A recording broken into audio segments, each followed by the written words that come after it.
how to deal with the loss of the girl that you love. You're probably going through a really hard time right now and things are probably really difficult.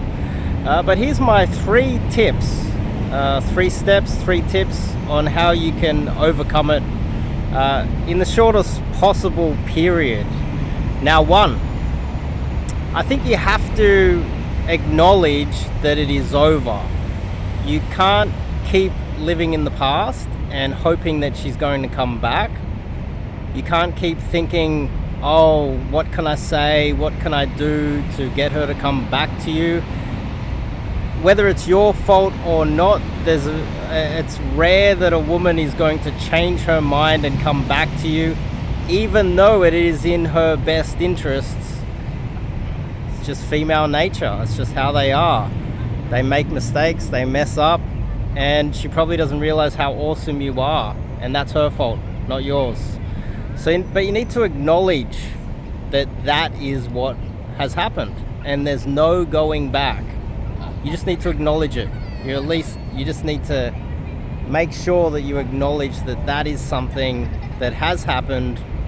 Close off that chapter in your life, and acknowledge what it really means. 2, you need to, under these circumstances, focus on yourself. Now, you have to do one of two things, depending on whether you are an introvert or an extrovert.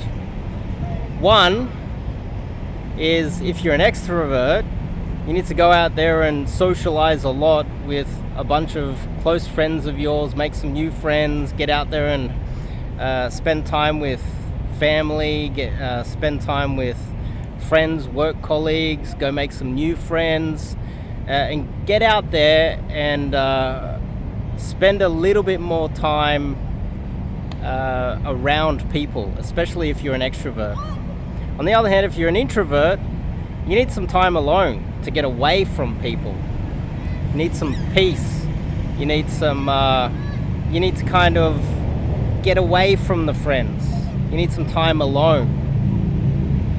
Depending on whether you're an extrovert or an introvert or anywhere in the spectrum, you're gonna have to figure out what the balance is for you.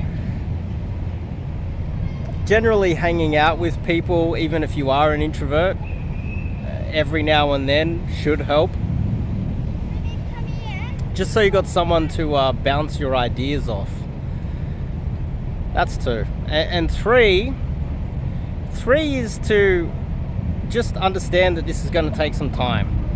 Now, usually, I don't know where these time frames come from, but usually it can be around 6 months, depending on how deep of a relationship it was, or how long it was, or how much you're in love. It could take a year for you to truly start to heal and feel better within yourself. But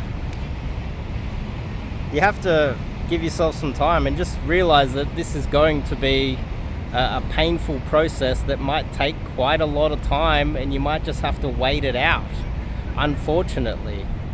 And that's something that all of us need to go through. But as long as you can acknowledge that it is over, you get out there and if you're an extrovert, spend a lot of time with friends, or if you're an introvert, spend some time alone. And 3, acknowledge that this is going to take some time, and don't expect some sort of a quick fix. It's a month later, it's 2 months later, it's 3 months later. Why do you still feel sad? You're gonna have to give it some time. So hopefully that's been helpful.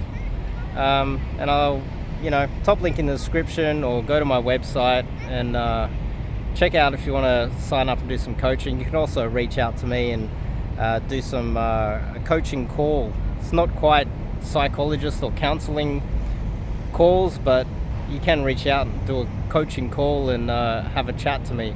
If you're feeling that way inclined, you need to speak to someone, you don't have anyone to talk to, it's better to speak to someone. Anyway, I'll see you guys in the next video.